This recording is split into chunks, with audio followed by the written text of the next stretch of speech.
Good morning, अस्सलाम वालेकुम। Rising Pakistan में आपको कहेंगे खुश आमदीद। मेरे साथ है मोहम्मद शुएब, मेरे साथ है Sabeen Farooq. Good morning. Energy के साथ करते हैं दिन का आगाज। अक्सर मुझसे लोग पूछते हैं कि इतनी एनर्जी सुबह सुबह कैसे होती है। आदत हो गई है, एक्टिंग नहीं कर रहा होता, लिटरली हम एनर्जेटिक होते हैं।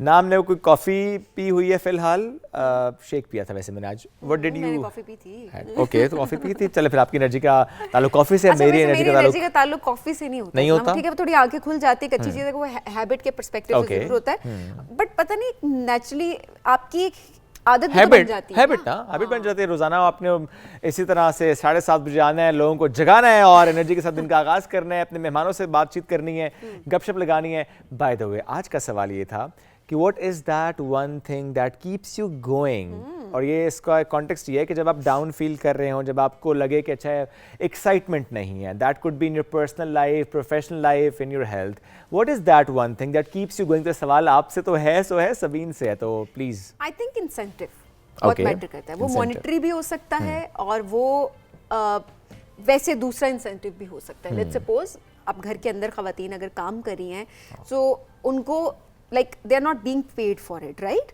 तो क्या होता है, उनको चाहिए होती है एक एक्नॉलेजमेंट कि आपको कोई एक्नॉलेज कर रहा है। वो उनका इंसेंटिव है पूरे दिन का। आपकी बात को कोई रिकॉग्नाइज कर रहा है, आपको कोई सुन रहा है, आपके काम की कोई तारीफ कर रहा है, उसको अप्रिशिएट कर रहा है, ये उनके लिए इंसेंटिव है।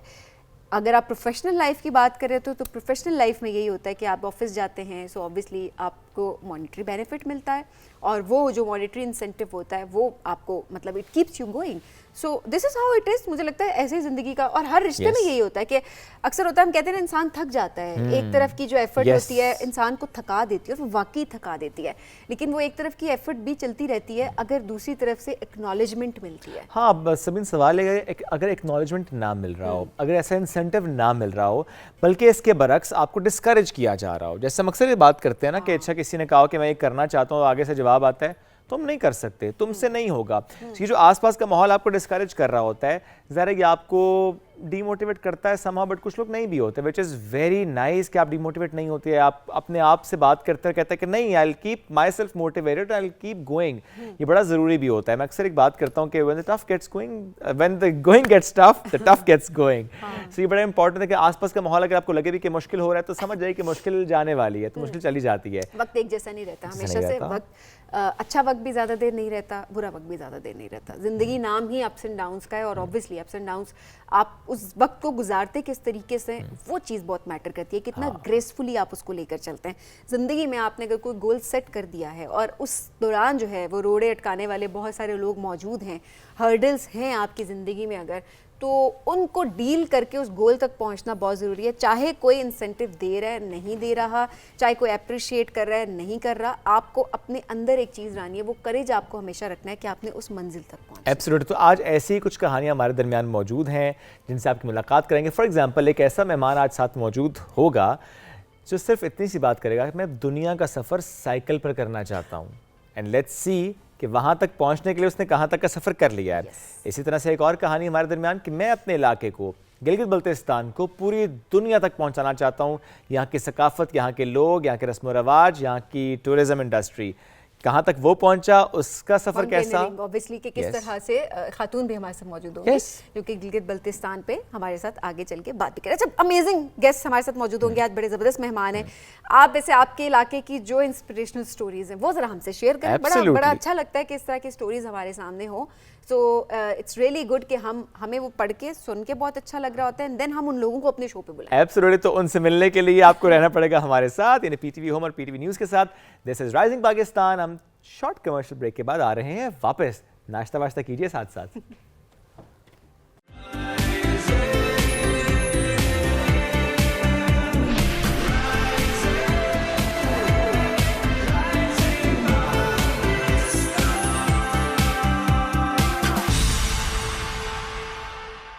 Welcome back after the break. Mountaineering, कोहे पेमाई की बात करते हैं। पाकिस्तान में माशाल्लाह इतने अच्छे, इतने बड़े बड़े नाम, जो कि ना सिर्फ पाकिस्तान की चोटियाँ बल्कि माउंट एवरेस्ट और इस तरह जो बाकी खत्ते हैं वहाँ की चोटियाँ सर करते हैं। वो अलग बात है कि ज़्यादा चोटियाँ तो है ही पाकिस्तान में, तो उनको सर कर रहे होते हैं, नाम बना रहे होते हैं, बहुत से लोगों के लिए रास्ता आसान करते हैं। स्पेशली अगर मैं ख़वातीन की बात करूँ तो Samina Baig, Naila Kiani and so many other women in this domain जो कि काम भी कर रही हैं और नए आने वालों का रास्ता आसान भी कर रही हैं।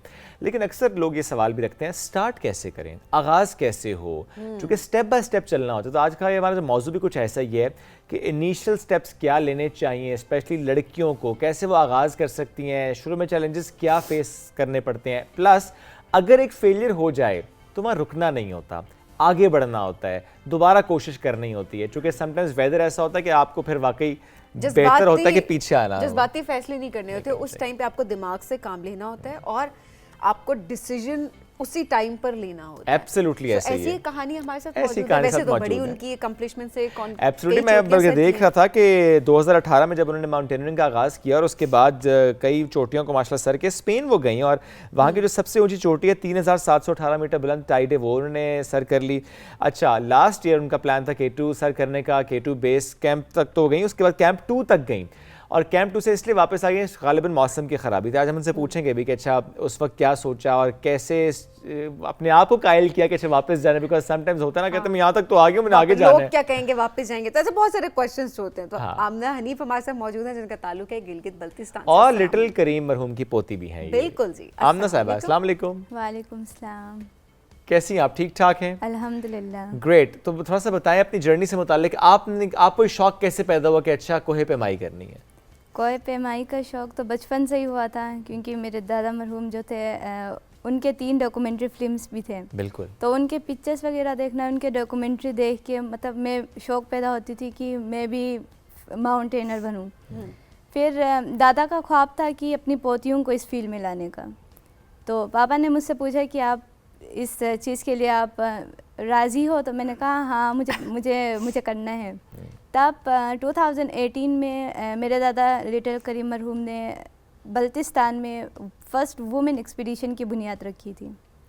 तो अब से अल्हम्दुलिल्लाह अब तक पाकिस्तान का नाम दुनिया में बिल्कुल रोशन कर रही हूँ और इंशाल्लाह आगे भी करती रहूँगी। अच्छा, ये कितनी खूबसूरत सी कहानी है कि दादा ने कहा कि मेरी पोतियाँ आगे जाएंगी और मैं इस फील्ड में उनको आगे देखना चाहता हूँ। तो वो जो हम बात की, ये मतलब उस ज़माने की भी बात हो रही है काफ़ी कि माइंडसेट की जो कितना चेंज होता हमें दिखाई दे रहा।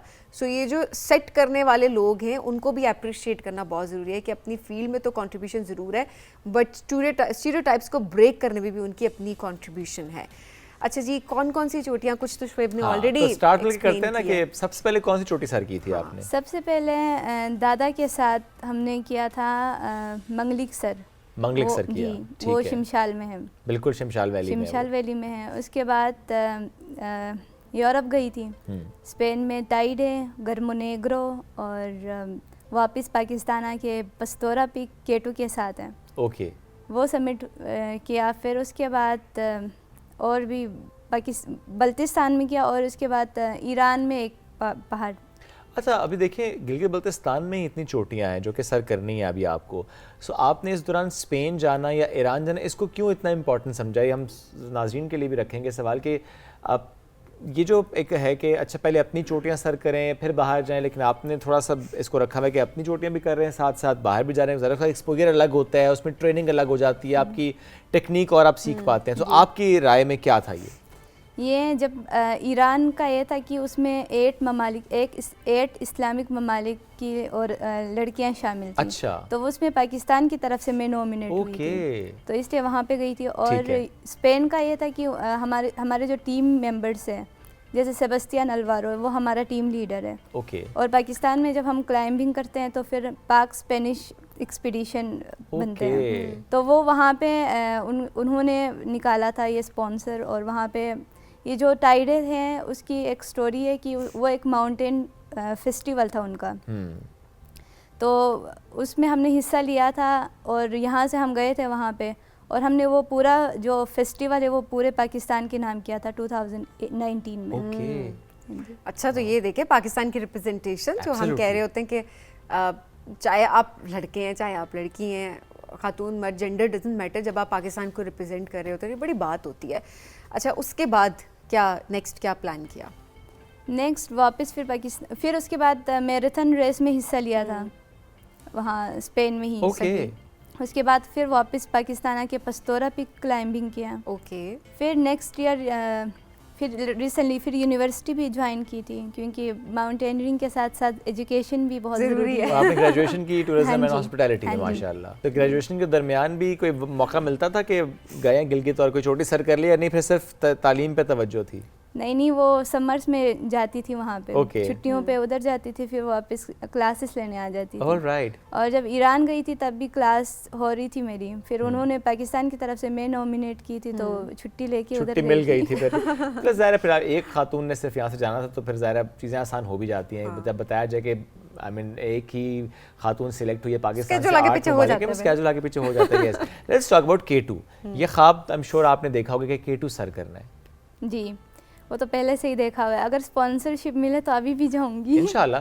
सो 2024 में जब आपने सर करने की ख्वाहिश से सफ़र का आगाज़ किया, थोड़ा डिटेल से हमें बताइएगा कि वो सफ़र कैसा रहा, बेस कैंप उसके बाद ऊपर कैंप 2 तक, थोड़ा सा डिटेल से बताएं कि व्हाट वेंट रॉन्ग, क्या सिचुएशन थी जिसकी वजह से आप ऊपर नहीं जा सकी? ये था, पहले तो मैं उधर मेरी पेपर्स चल रहे थे लाहौर में, तो मुझे कॉल आई थी कि GM सतपारा की तरफ से ना कि आप सेलेक्ट हुई हो, हमें स्पॉन्सरशिप दिया था आर्मी वालों ने। तो उन्होंने कहा था कि आप सेलेक्ट हुई हो K2 क्लाइंबिंग करने के लिए, फर्स्ट वुमेन K2 एक्सपीडिशन में। तो मैंने कहा ठीक है सर, जल्दी मेरा नाम लिख दे, आगे भेज देना उनको। तब मेरे पेपर्स थे, फिर मैं पेपर दे के फिर क्लियर करके जल्दी से उधर चली गई थी, और हम वहाँ पे हमारी प्रॉपर ट्रेनिंग हो रही थी सतपारा वैली में। सही। फिर वहाँ से फिर K2 क्लाइंबिंग के लिए हम वहाँ से रवाना हुए थे, फिर 45 डेज़ बाद हम वापस घर आए थे। नहीं, तो वो पहली बार था जब आप K2 की तरफ आपने सफ़र किया था, या उससे पहले बेस कैंप कर चुकी थी? नहीं, बेस कैंप पे हम फर्स्ट टाइम गए थे, उससे पहले गए थे वहाँ पे पस्तोरा पिक जो है वो K2 के साथ ही माउंटेन था। तो K2 देखा हुआ था दूर से? हाँ, दूर से देखा हुआ था, क्लाइंबिंग फर्स्ट टाइम किया था। क्लाइंबिंग नहीं की थी। सो जब आपका सफ़र का आगाज़ हुआ K2 के एक्सपीडिशन का, जब 45 दिन की बात आप कर रहे हैं, तो उसमें कितने लोग थे इसमें? इसमें हम 5 लड़कियां थी और हमारे गाइड्स थे। ओके। 6 लड़कियां 6 गाइड्स थे। 6 लड़कियां थी 6 गाइड्स। ये वुमेन डेड एक्सपीडिशन था? हाँ जी। सिर्फ खवातीन इसमें थी? GB की लड़कियां थी। GB की लड़कियां थी, और ये GB की तमाम लड़कियों को मिला के ग्रुप बनाया था जो कि जा रहे थे। सो जब बेस कैंप से आगे आप गए, तो बेस कैंप से लेके कैंप 2 तक क्या उसमें टाइम लगता है? उसमें हमें टाइम दिया था, टास्क दिया था कि 6-7 आवर्स में आप लोगों ने कैंप 1 पे जाना है, फिर हमने वापस बेस कैंप पे आना था। ठीक है। फिर नेक्स्ट दिन हमने जाना था कैंप 2 पे। ठीक है। फिर वहाँ पे रेस्ट करना। ऑलराइट। तो एक्लेमेटाइजेशन के बड़ा इंपॉर्टेंट होता है। उसके बाद फिर वापसी का फैसला कैसे हुआ? कैंप 2 पे क्या हुआ ऐसा? फिर वापस आए थे, फिर वो मौसम खराब हुआ। मौसम खराब हो गया था। मौसम खराब हुआ था, फिर वापस आए। फिर मतलब मेरी ख्वाहिश थी कि मैं थोड़ा आगे तक जाऊं, क्योंकि मेरा 7000 भी कंप्लीट नहीं था। तो मैंने हमारा जो लीडर था सरबाज भाई, उनसे मैंने कहा था कि भाई मैं थोड़ा सा आगे जाना चाहती हूँ। मतलब तब ड्यूरेशन भी बहुत कम था समिट पुश के लिए। तो सरबाज भाई ने कहा अभी तो एक को हमने सेलेक्ट कर दिया है, तो ये पॉसिबल नहीं है। फिर वो अच्छा, वेदर हमेशा अनप्रेडिक्टेबल ही रहता है, या फिर क्योंकि ज़ाहिर आप लोग जब गए होंगे तो एक पूरी प्रॉपर आप लोग प्लानिंग के थ्रू ही तो गए होंगे ना, तो क्या वहाँ पर जाके अनप्रेडिक्टेबल वेदर था जो अचानक से हार्श हो गया and then you decided to come back? नहीं, वो पहाड़ पे तो अक्सर ये होता है ना कि वहाँ पे मौसम अचानक से ख़राब हो जाती है, और जब हम वहाँ पे गए थे तो पहले ही मौसम बहुत ख़राब थी। ओके। लेकिन आप में से एक बारल गई थी ऊपर? हाँ जी। एक गई थी, एक सिलेक्ट हुई थी, एक ऊपर गई थी। अब देखिए मौसम तो ख़राब है, तो फिर सिर्फ एक ऊपर क्यों गई थी? क्या उसमें ये होता है कि विंडो ऐसी होती है कि कम लोग ही जा सकते हैं ऊपर? आई एम श्योर कि और एक्सपीडिशंस भी चल रहे होते हैं, तो इसमें सेलेक्ट करते हैं अच्छा इतने लोग चले जाएं, बाकी वापस चले जाएं। Also maybe depends on the health condition as well, कि स्टैमिना किसका कितना बाकी है। फर्स्ट है ना, हेल्थ तो फर्स्ट है। बिल्कुल, जान पहले। जी फर्स्ट हेल्थ देन। तो यही फैक्टर था कि उनको लगा कि वो ज्यादा फिट हैं जाने के लिए। हाँ, वो ज्यादा आप लोगों को ट्रेनिंग की मजीद जरूरत थी। उसमें दिल दुखा था वैसे कि मैं क्यों नहीं जा रही? नहीं, तब मतलब थोड़ा फील हुआ था काश मैं भी जाती, क्योंकि मैं वहाँ पे फिजिकली फिट थी। ओके। तो अब वो सेलेक्ट हो गई थी, तो फिर चलिए वो देखें, ये भी अच्छी चीज होती है कि आप गाइड की बात को सुनना बड़ा इंपॉर्टेंट है। अक्सर लोग जज्बात में आके गुस्से में बगैर गाइडेंस मैं जा रहा हूँ केटू तो उत्ते फलाने को सिलेक्ट क्यों किया, मुझे क्यों नहीं सिलेक्ट किया, तो वो गाइड की बाज़ बात सुनना, बल्कि हमेशा बात सुनना बहुत जरूरी होता है, सो दैट आपकी सेफ्टी को इंश्योर किया जाए हर तरीके से। और उनका एक्सपीरियंस भी ज्यादा है ना हमसे, अब तो हम तो अभी आए हैं, उनका तो बहुत ज्यादा एक्सपीरियंस है, तो वो चीज़ें ज़ाहिर है हमें नहीं समझ आ रही होती ना। तो अच्छा, अब ओवरऑल दोबारा कब प्लान कर रहे हैं जाने का? अभी इसी ईयर का है इंशाल्लाह, अगर स्पॉन्सर मिले तो। अभी हमारी ग्रुप आएगी स्पेन से, फिर इंशाल्लाह। अच्छा, केटू की तैयारी के लिए क्या किया जाता है नॉर्मली? ये भी हम नए आने वालों के लिए सवाल रख रहे हैं आपके सामने, स्पेशली लड़कियों के पर्सपेक्टिव से। डेली ट्रेनिंग करें, जो भी आपको छोटा मोटा पहाड़ नजर आए चढ़ लिया, क्या करें?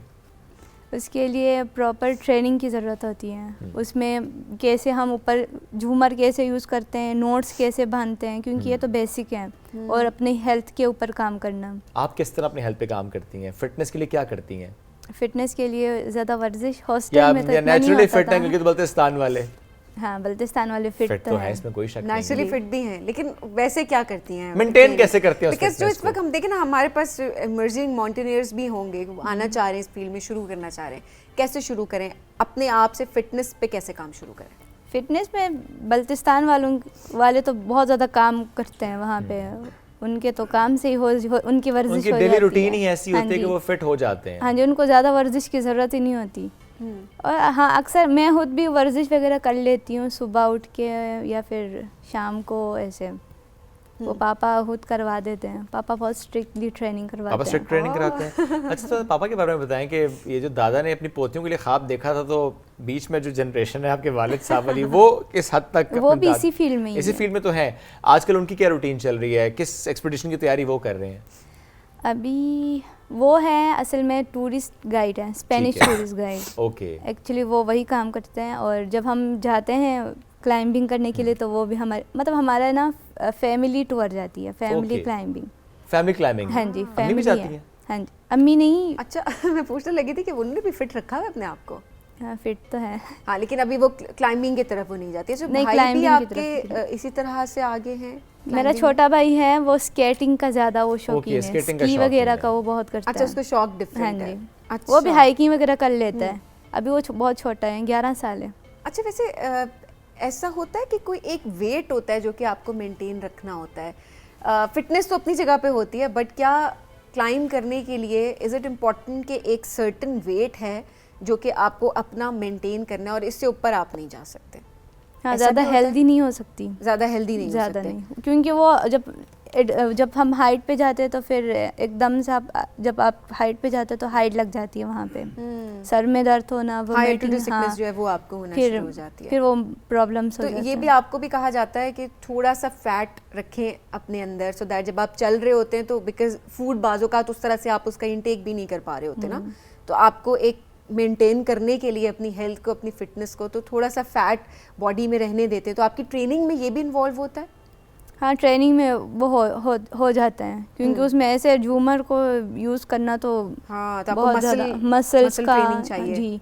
जब वॉक करते हैं तो लेग्स का स्ट्रेंथ चाहिए होती है। हाँ। तो इसके लिए तो बहुत ज़्यादा चाहिए होती है। ओए बड़ा मुश्किल काम है जी। हाँ। नहीं, आप तो खुद बेस कैंप तक गई हैं, मुश्किल काम क्यों है? कुछ भी नहीं है, वो जो कैंप 2 बता रही है वो सारा मामला वही है। स्टेप बाय स्टेप ही होता है ना। आप कोई पहले दिन थोड़ी उठ के चला जाता है सीधा सीधा K2, आहिस्ता आहिस्ता ना, छोटी मोटी पहाड़ियां। शौक और पैशन की बात होती है ना, हम अब उम्र के हिस्से में जहाँ पे हमारे नहीं, आई थिंक आपको करना चाहिए ताकि हम कह सकें सभी ने 50 साल की उम्र में K2 सर कर लिया। 50 साल की उम्र में, अब चलो हो सकता है कि 50 साल की जब मैं हो जाऊँ, 50 साल, ये साल 1.5 साल की बात है, मूड भी बन जाए कि चलें कर, साल 1.5 साल की बात है सभी। हाँ, जिस लिहाज से आपकी बात नहीं हो रही है इस वक्त, मेरी बात हो रही है।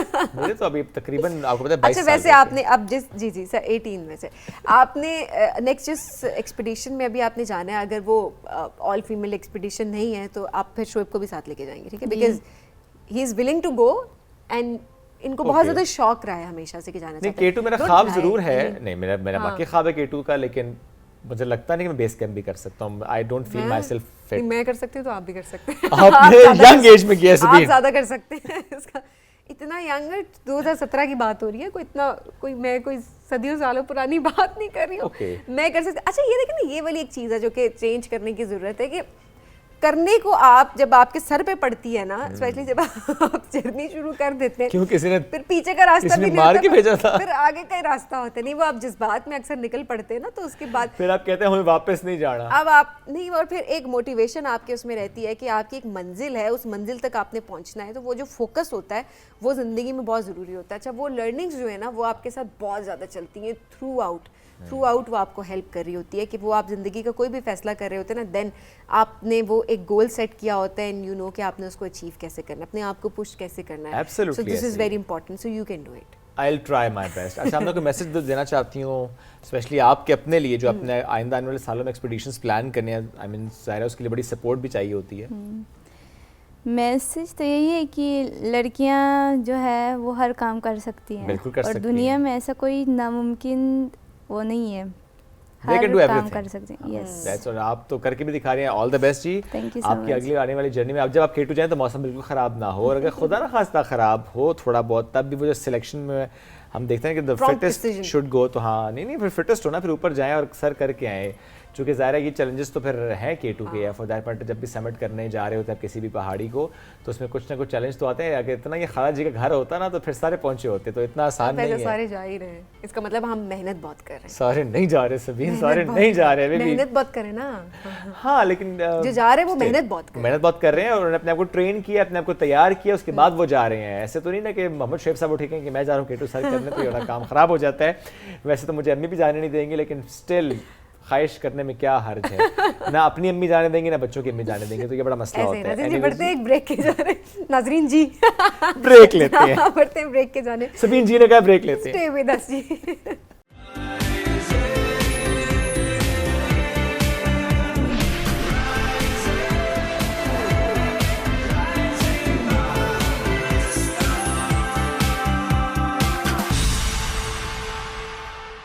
Welcome back. राइजिंग पाकिस्तान में एक बार फिर कहते हैं आपको वेलकम। और जिन साइकिलिस्ट ने आज हमें ज्वाइन किया है, ताल्लुक तो उनका झंग के एक गांव शाहजीवना से है, लेकिन आलमी शोहरत याफ्ता वो साइकिलिस्ट हैं। आप ये देखिए, पंजाब हो, कश्मीर हो, गिलगित बल्तिस्तान हो, खैबर पख्तूनख्वा हो, सिंध हो या बलूचिस्तान हो, इस सब का सफ़र तो किया सो किया, लेकिन इसमें भी जस्ट इमेजिन गरम चश्मा पहुंच जाना गिलगित में, या फॉर दैट मैटर कश्मीर में लीपा वैली चले जाना, या पीर चनासी, बहुत से ऐसे स्पॉट्स, बहुत से ऐसे पहाड़ जहां पर साइकिल पे पहुंच जाते हैं। And not just in Pakistan, Afghanistan जा चुके हैं साइकिल पर, ईरान जा चुके हैं साइकिल पर, और अभी वो वर्ल्ड टूर करने वाले हैं। ये 2 महीने की बात है। एब्सोल्युटली, अप्रैल में उनका ये सफर का आगाज होगा वर्ल्ड टूर का। तो आज हमें ज्वाइन कर चुके हैं आमिर शहजाद अवान। अस्सलाम वालेकुम जी, कैसे हैं आप? जी वालेकुम सलाम, अल्लाह का शुक्र। आमिर साहब बहुत शुक्रिया प्रोग्राम में ज्वाइन करने के लिए। तरह का पहाड़ी सफर करना है कितना चैलेंजिंग रहता है, या लोग वैसे ही डर रहे होते हैं? अगर आप प्लानिंग के साथ जाएं तो आप कर सकते हैं। जी मुश्किल तो होती है, लेकिन जिस तरह लोग मोहब्बत देते हैं, फिर हमारे जो इलाके हैं मेहमान नवाज हैं, तो वो सारी जो थकावट होती है वो उतर जाती है उससे। ओके साइकिल पे आए हैं अभी? जी नहीं, अभी मैं साइकिल पे नहीं हूँ। मैं मुझे लगा कि आप साइकिल पे ही बस रहते होंगे, जितनी साइकिलिंग आप करते हैं उसके लिए आपने सोचा होगा कि प्रैक्टिस भी करनी है तो बस साइकिल पर ही जाते हैं। इधर भी आ जाए आप, गाड़ी का वो सेहत भी अच्छी रहती होगी। जी जी, साइकिल इस्तेमाल करने का मकसद जो है ना, वो यही मैसेज है कि जो लोग करीब करीब कहीं काम करते हैं वो साइकिल इस्तेमाल करें, सेहत भी अच्छी रहेगी, फ़ज़ाई आलूदगी नहीं होगी, बहुत सी बीमारियों से हम बच सकते हैं। मतलब ये साइकिलिंग जो है ना, ये खाली साइकिलिंग नहीं है, ये एक आगाही मुहिम कह सकते हैं इसको। ये मतलब मैं लोगों को यही मैसेज दे रहा हूँ कि वो करीब करीब जहाँ भी काम करने जाते हैं साइकिल इस्तेमाल करें। साइकिल से सेहत अच्छी रहती है? जी बिल्कुल। आप फिट महसूस करते हैं? बिल्कुल। थकावट नहीं होती? थकावट नहीं होती। जब आप साइकिल चलाते हैं तो आपका जो यूँ समझे कि सारा जिस्म जो है ना वो वर्क कर रहा होता है। तो अब लोगों के पास टाइम नहीं है कि वो जिम ज्वाइन करें, तो बेहतर है कि वो ऑफिस साइकिल पे ही आएँ, साइकिल पे जाएं, तो वो एक्सरसाइज की एक्सरसाइज हो जाएगी और पेट्रोल की बचत हो जाएगी और फ़ज़ाई आलूदगी भी नहीं होगी। शुरू में होता है कि एक मसला हो रहा होता है कि अच्छा हाँ जी, चंद लोगों के साथ कुछ चंद रोज की बात होती है, बट जब आप यूज्ड टू हो जाते हैं, आपकी बॉडी भी यूज्ड टू हो जाती है, and then you start enjoying. अच्छा, अब जरा आपके सफर की बात करते हैं। तो पहले आई थिंक पाकिस्तान से स्टार्ट करते हैं। पहले सो किस सूबे से स्टार्ट करें? मेरा ख्याल है गिलगित बल्तिस्तान से स्टार्ट करते हैं। सो गिलगित बल्तिस्तान में कहाँ साइकिल पर गए? मैंने तकरीबन 10 इज़ला हैं गिलगित बल्तिस्तान के, और तमाम इज़ला में मैं जा चुका हूँ, और मुझे ये एजाज़ भी हासिल है कि मैं गरम चश्मा तक भी गया हूँ साइकिल। वहाँ पे साइकिल पे कोई नहीं जा सकता था? नहीं, पहले कोई गया नहीं है। ओके। और यहाँ पे मैं एक और चीज़ भी बता दूं कि वहाँ ये जो साइकिलिंग में टूर करता हूँ, वैसे तो मेरे पास 9 वर्ल्ड रिकॉर्ड हैं, लेकिन मकसद रिकॉर्ड बनाना नहीं होता, मकसद वो पैगाम जो मैं दे रहा हूँ ना, आम मेरे लिए वो चीज़ है। तो मैं तो जब जाता हूँ तो वो कुदरती एक रिकॉर्ड मेरे हिस्से में आ गए, बाकी मैं कोई रिकॉर्ड बनाने वहाँ नहीं गया था। अच्छा, वैसे साइकिलिंग पे 9 वर्ल्ड रिकॉर्ड कौन कौन से बनाए हैं आपने? मतलब मैं दुनिया के 9वें मुश्किल तरीन रास्ते, जो जलालाबाद से मायपर अगर आप जाते हैं तो वो मायपर वो दुनिया का 9वां मुश्किल तरीन रास्ता है, मैं वहाँ पे गया हूँ। लीपा वैली गया हूँ जो 12,000 हाइट पे है। ताऊबाट कश्मीर का आखिरी गांव है, वहाँ पे गया हूँ। अपर नीलम 7,000 फीट पे है सतह समुंदर से, वहाँ गया हूँ। पीर चनासी 9,700 फीट पे है। इसी तरह गिलगित बल्तिस्तान में जो जैसे कि गरम चश्मा है, मैं शंदूर साइड से उतरा हूँ और चित्राल साइड पे गया हूँ। तो ये सारे ये सब वर्ल्ड रिकॉर्ड है आपके। अच्छा, हाँ ये जी, वाकई जो इलाके आप बता रहे हैं, थोड़ा सा मतलब आप इमेजिन नहीं कर पाते कि जो आप पीर चनासी की जिस तरह बात कर रहे हैं, वहाँ की जो रोड है वहाँ तो गाड़ी में अच्छा खासा डर लगता है और बाइक पे जाते हुए लोग बहुत ज़्यादा अवॉइड कर रहे होते हैं। कैसे मैनेज किया आपने? Because I am curious now, because unrealistic सी एक बात लग रही होती है। क्या प्रिपरेशन आपने की, किस तरह आपका सफ़र रहा? अच्छा, ये जो है ना, मेरा जो मिशन है, जो मेरा असल चीज़ है, जो मेरा मैसेज है, वो मुझे मोटिवेट रखता है। एक तो यानी ये जब मैंने टूर शुरू किया तो पैगाम ये था कि पाकिस्तान में मैं अकेले बंदा सफ़र कर सकता है, घूम फिर सकता है, और मुझे ये पैगाम देना है कि आप कहीं भी जा सकते हैं, अकेले घूम सकते हैं। अब मैं पहाड़ी इलाकों में होता हूँ तो वहाँ अकेला होता हूँ, लोग मेहमान नवाजी करते हैं, जब वो मुझे मिलती हैं तो वो जो जिस तरह मैंने पहले बताया कि सारी थकावट उतर जाती है, तो फिर से मैं चार्ज हो जाता हूँ और सफर शुरू हो जाता है। सो गिलगित बल्तिस्तान का भी और कश्मीर का भी सफ़र बहुत खूबसूरत था, आपका वर्ल्ड रिकॉर्ड भी बनाए। पंजाब में तो आई थिंक आसान रहा होगा आपके लिए, आप खुद पंजाब से चूँकि आपका ताल्लुक है। जी जी बिल्कुल, मेरा पहला सफ़र था पंजाब से, यानी लाहौर से कराची तक का। ओके। और वो 18 दिन का टूर था, तो उसमें मैंने अंदरून सिंध भी गया। और अंदरून सिंध आप वैसे चूँकि मीडिया पे या सोशल मीडिया पे जिस तरह चीज़ें जारी होती हैं, ऐसा हमारा मुल्क बिल्कुल नहीं है। बहुत महफूज इलाके हैं। मैंने अकेला अंदरून सिंध का भी सफ़र किया है। आम तौर पे आजकल हम सुन रहे होते हैं कच्चे का इलाका। मैं पूछने लगा था, कच्चे से गए थे या पक्के से गए? जी जी, मैं कच्चे से गया था और अल्लाह का शुक्र है लोगों ने बहुत प्यार दी। कच्चे जी जी से गुजरते हुए जी जी, जो कच्चे का इलाका ना, ये 3-4 अजला पे मुश्तमिल है। पंजाब भी वहाँ पे है, सिंध भी आ रहा है, फिर एक साइड से बलोचिस्तान भी है। बिल्कुल ऐसे तो ये बस मतलब कोई 1-2 वाक़यात अगर हो जाते हैं तो फिर उसको लोग सोशल मीडिया पे शेयर इतना ज़्यादा करते हैं, हाईलाइट इतना ज़्यादा हो जाता है कि ऑब्वियसली उस पूरे इलाके की परसेप्शन चेंज हो जाती है। जी जी, मैंने ये सारे इलाके जो हैं साइकिल पे घूमे हुए हैं और अकेले घूमता हूँ मैं। बलोचिस्तान भी आपने साइकिल पे सफ़र किया, कहाँ कहाँ गए? बलोचिस्तान में मुझे 2 दफ़ा इत्तफाक हुआ है। एक दफ़ा जब मैं अफ़गानिस्तान से आ रहा था, एक दफ़ा जब मैं ईरान जा रहा था और वापसी भी आया हूँ। तो ये तकरीबन यहाँ भी मैं 8-10 अजला में। ओके। और खैबर पख्तूनख्वा में कहाँ कहाँ गए? वज़ीरिस्तान तक मैं गया हूँ। वज़ीरिस्तान तक साइकिल पे गए? वज़ीरिस्तान तक मैं गया हूँ। और आगे निकलने का इरादा था आपका? जी नहीं, मेरा और मज़ीद घूमने का इरादा था, लेकिन टाइम का जो एक मेरे पास गोल होता है ना, कितने टाइम में मैंने वो चीज़ें करनी, फिर वो टाइम की किल्लत थी, मैं उससे आगे नहीं जा सका। वज़ीरिस्तान जब पहुँचे आप साइकिल पे तो जी, मेहरान शाह तक वहाँ लोगों का? जी जी, मेहरान शाह तक लोग बहुत प्यार दे रहे थे, क्यों। और वज़ीरिस्तान जो है ना, वो बिल्कुल ही अनएक्सप्लोर है, बहुत मतलब लोग उधर नहीं जाते, ज़्यादा लोग कश्मीर, गिलगित बल्तिस्तान इस साइड पे जाते हैं। हाँ, ट्रैवल बेल्ट की तरफ रुझान कम भी है, हालांकि बहुत खूबसूरत इलाके हैं, बहुत खूबसूरत इलाके हैं। और मैं जो सियाती मैप बना रहा हूँ, जब मैं सियाती मैप, जी, ये क्या है? अच्छा, ये पाकिस्तान का पहला मैप है जो हर डिस्ट्रिक्ट का अलग मैप होगा। इससे पहले आपने जितने भी मैप देखे हैं वो उन्होंने एक सूबे का मैप बनाया होता है एक ही पेज पे, या पूरे पाकिस्तान का बनाया हुआ था। मैं हर बड़े साइज़ में, यानी 30-24 के साइज़ में हर डिस्ट्रिक्ट का मैप बना रहा हूँ, और जो सियाहों की नज़र से ओझल इलाके हैं वो उसमें मेंशन होंगे, और फिर मैं उस पर डॉक्यूमेंट्रीज भी बना रहा हूँ। अच्छा, ये तो कितने अनएक्सप्लोर्ड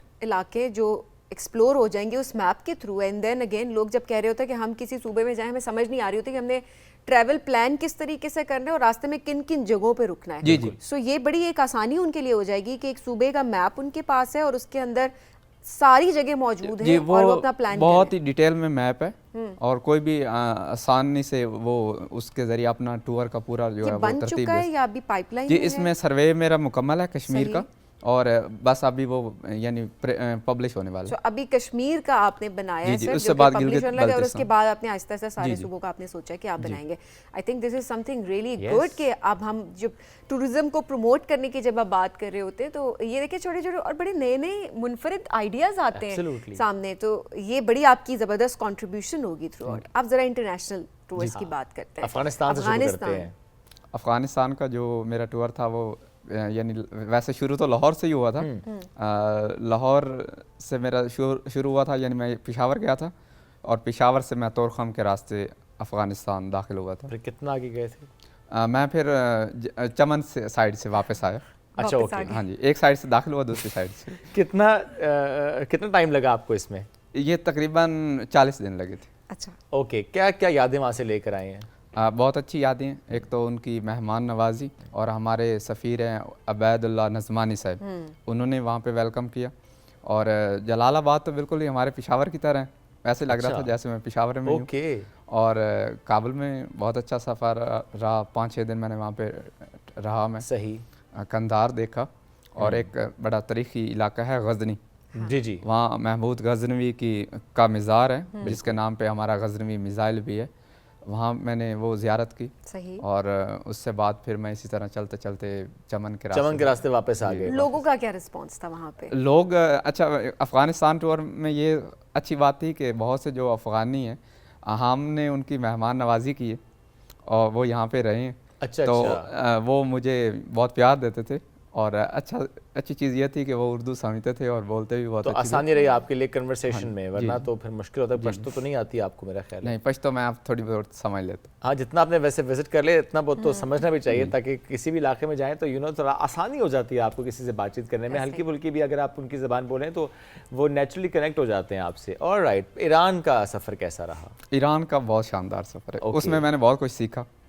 अच्छा, ये जो सियाहत है ना, इसमें बहुत सी चीज़ें सीखते हैं। मतलब ये खाली सफ़र नहीं होता, इसमें सीखने दुनिया मुख्तलिफ ज़हनों के लोगों से आपका जब उनसे मिलते हैं आप, तो बहुत कुछ सीखते हैं। तो ईरान में मैंने बहुत कुछ सीखा। वो मेरा सफ़र शुरू हुआ था जंग से। ओके। मैं अपना जो मेरा गांव है शाहजीवना, वहाँ से निकला था, डेरा गाजी खान गया था, और वहाँ से क्वेटा की तरफ मैंने सफ़र किया। ठीक है। और वहाँ से तफ्तान से जहदान, और फिर मैं मशहद मुक़द्दस तक गया। ओके। तो ये जो सफ़र था, मतलब इसमें मैंने बहुत कुछ सीखा। और ये कितने दिन पे मुहित था? ये तकरीबन 1 महीना मेरा ईरान का ठीक था, है। और कोई 10-15 दिन मुझे क्वेटा से, यानी और आपने क्वेटा क्या तफ्तान सेट तक। किया होता है जब भी किसी सफ़र पर जाते हैं? इतने घंटे साइकिलिंग करनी है, इतने घंटे आराम करना है? नहीं, पहले ऐसा होता था, मैं बहुत ज़्यादा सफ़र करता था। अच्छा। मतलब ऐसा टाइम भी रहा है, मैंने 200 किलोमीटर डेली भी किया है। अच्छा। लेकिन अब चूँकि लोग जानते हैं, प्यार देते हैं, अब रुक के जाते हाँ, हैं। फैमिलीज गाड़ियाँ रोक के मिलना शुरू हो जाती हैं, फिर वो तस्वीरें बनाते हैं, तो उनको आप टाइम हर मोमेंट को एंजॉय करते हैं और आपका फैन मोमेंट होता है। बिल्कुल, मैं तो चार्ज हो जाता हूँ जब वो ज़ाहिर लोग प्यार दे रहे होते हैं, तो एक ऐसा ही दफ़ा है। और अभी जो वर्ल्ड टूर का प्लान आपने कर लिया है अप्रैल का, उसके लिए क्या तैयारी है? उसके लिए मेरे ये जो टूर है, इसका जो यानी सेंट्रल एशियाई ममालिक की मेरा इरादा है। ओके। और पहले मैं यहाँ जाऊँगा सेंट्रल एशियाई तो ममालिक रास्ता क्या लेंगे? मैं ईरान से और ईरान से जाएंगे। Afghanistan. Iran, Afghanistan and Central Asia. जी। काजाकिस्तान, ताजिकिस्तान, तुर्कमेनिस्तान, इन सब से होते हुए वहीं से वापस आ जाएंगे? जी नहीं, फिर मैं अरब अमारात। ओके। ठीक है। तो सेंट्रल एशिया से अरब अमारात कैसे जाएंगे? नहीं, ये यानी एक टूर फेस वही है, लेकिन अच्छा। वापस ईरान आऊँगा। ठीक है। ईरान से मैं जो है कश्ती के ज़रिए शारजा जाऊँगा। ठीक है। और फिर वहाँ से मैं अरब अमारात में से फिर ओमान, सऊदी अरब और उर्दन। ओके, फिर आपने गल्फ कर लिया, गल्फ के बाद क्या करेंगे? उससे बाद फिर मैं एक दफ़ा वापसी आऊँगा। जो ठीक है। मैं ये सफ़र कर रहा हूँ, उसकी जो ये जो मैं सफ़र करता हूँ, इसको मैं लिख रहा हूँ, ब्लॉग अच्छा, अपना लिख रहा हूँ। लिखते हैं? जी, जी। वीडियो फॉर्म में नहीं करते? यूट्यूब पे नहीं पहले करते? मैंने वीडियो वगैरह नहीं बनाई, लेकिन अब मेरी कोशिश है कि कैमरे से दोस्ती कर लूँ। क्योंकि आप जितना आप काम कर रहे हैं और जितना रुझान यूट्यूब का है, तो अगर आप यही सफर अपना यूट्यूब के थ्रू लोगों तक पहुंचाएंगे तो जी, अब मैं कैमरे से दोस्ती कर एक आपका भी देखिए सोर्स ऑफ इनकम तो अपनी जगह पे है, वो तो जाहिर है आपको फायदा उससे जरूर हो रहा होगा।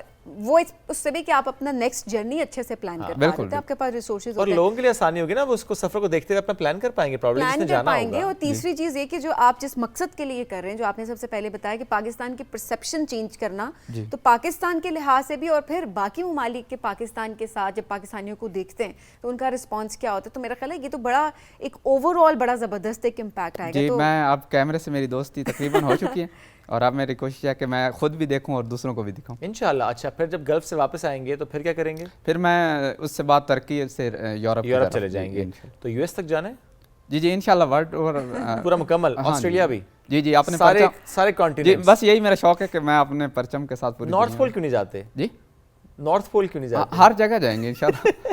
मैं तो आइडियाज दे रहा हूँ उनको, देखे ना अगर वो जा रहे हैं, आई मीन देखे ना यहाँ तक भी एक इंसान पहुंचा है कि पूरा पाकिस्तान साइकिल पर, ईरान इट्स डन, अफगानिस्तान वो कर चुके हैं, अब वो सेंट्रल एशिया जाना चाहते हैं, then Gulf and then Europe and then US, तो व्हाई नॉट नॉर्थ पोल? हमें ट्राई करने में क्या हर्ज है? गुड लक, और बड़ा ज़बरदस्त आप काम कर रहे हैं, बहुत आगे जाए। अब वी रियली विश कि आप इंशाल्लाह जो आप वर्ल्ड टूर पे जा रहे हैं, आप अप्रैल में जा रहे हैं, उसके बाद दोबारा आपसे ज़रा मुलाकात होगी, फिर आपकी जर्नी के बारे में बात करेंगे। So good luck, thank you for coming. नाज़रीन, बनेंगे एक ब्रेक की जानिब, स्टे विद अस।